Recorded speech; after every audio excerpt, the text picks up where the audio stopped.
A year is a long time in politics, as they say, and certainly 2014, a lot has happened. If you were to look back on the year as a whole, how would you judge it as a government? Progress. Simple. I think we've made tremendous progress in many areas, and as we roll out 2014 and head into 2015 at the end of this year, I think you can look back and reflect on a foundation now that is really started to develop in progress moving forward. We've had the tremendous announcement of the America's Cup in early December. We've seen many positive signs of hotel development. We've seen business confidence in Bermuda certainly continue to grow throughout the year. I know in 2013 I felt that there was starting to be confidence in Bermuda as a jurisdiction again, and businesses were starting to have confidence in us as well. But I think that's really grown in 2014. So with all the progress we've started to make this year, and we'll build on it next year, we will be able to help those in need even more, because that progress means that there'll be opportunity, that progress means that there'll be jobs, and that progress means there'll be continued inward investment of capital into Bermuda, which will help all Bermudians. So I've taken the time to reflect with family and friends and to recharge my batteries and ready to hit the ground running in 2015. Do you get a sense that the general feeling towards the government from those people who are facing those challenges is changing, and there is a more positive feeling towards the government in these latter months? Well, the only time you can really measure what people feel towards government is at an election, and there's no election around the corner. But everything that comes in front of me shows that in the past 3 or 4 months we've made tremendous progress. I think polling that has been in your publication very recently has shown that. The own internal party polling we've done has certainly shown improvements from there. For the last 5 years, the Bermudian public have perhaps grown used to announcements, but no follow-through. There have been numerous announcements in St George's, for example. What makes this coming year different? And what ground, apart from Pink Beach, do you hope to see broken in the new year? Well, you raise an interesting comment where you say Bermudians have been used to announcements. I think you get measured on your announcements and where you go from there. The people of Bermuda who are looking for more opportunity, the people of Bermuda who are underemployed, or Bermudians who are not employed, are not looking for announcements. They're not looking for photo ops.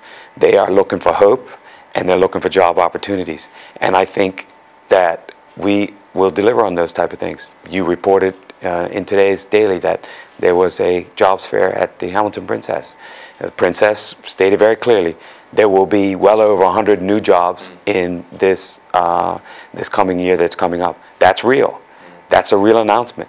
Why did that happen? That happened because of the tens of millions of dollars that they invested into their property, and they continued to invest in their property. I will continue to tell people, and I will ask my colleagues to get out in front and tell people what they're doing. But I will make sure that at every possible case, that when we make announcements, we follow through. Because success is measured at the completion of something. It's not measured part way there. The OBA came to power with the pledge of making 2,000 jobs in Bermuda. Is that still a realistic prospect? For sure. And I'm sure as we get closer to the date of the next election that the numbers will come out and they'll see job creation.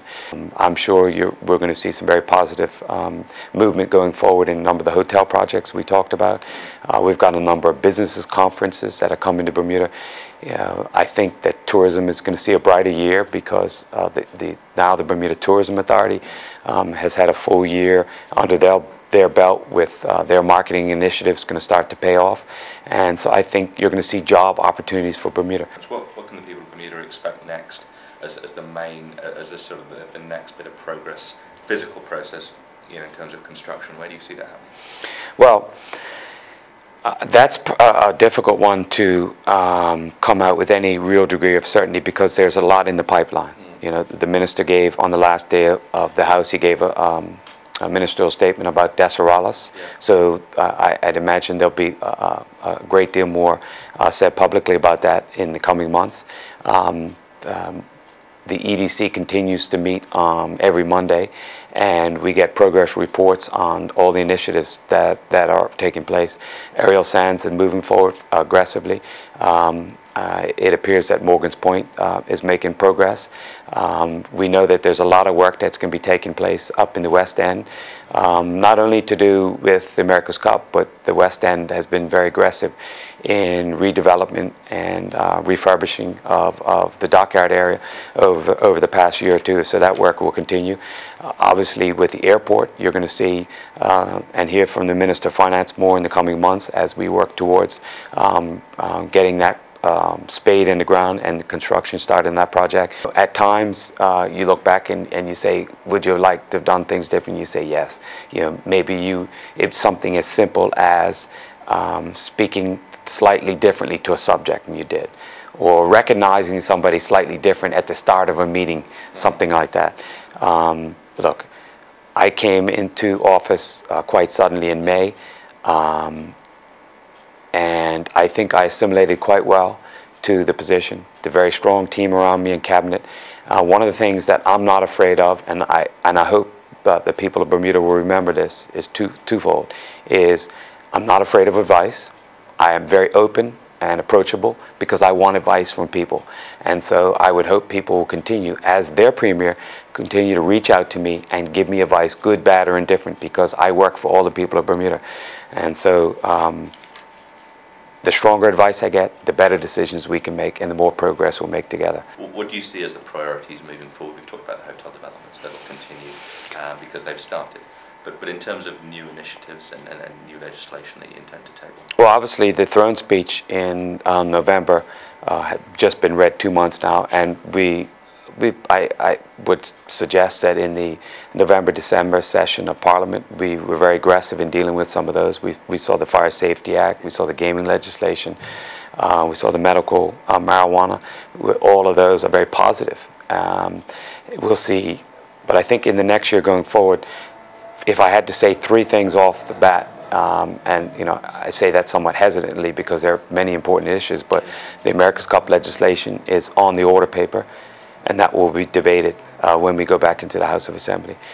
The gaming legislation has now been passed, but there's still regulations and the commission that has to be put in place. And then, of course, in April 1st, the PADI becomes fully functional. And so those are 3 huge areas of work that have to be taking place. And then, of course, let's not forget what happens typically every February with the budget. We still operate against a backdrop of a government that is spending more money than it earns, and the Minister of Finance has been very vociferous in his comments that we have to get government spending under control. We have to put ourselves in a more sustainable position, and I think we've made great strides in that regard with the 7% budget cut last year, the intention of a 5% budget cut this year, a close scrutiny of spending, and I think we've started to build very strong relationships with all the unions that government deals with in the reality of how we need to get there.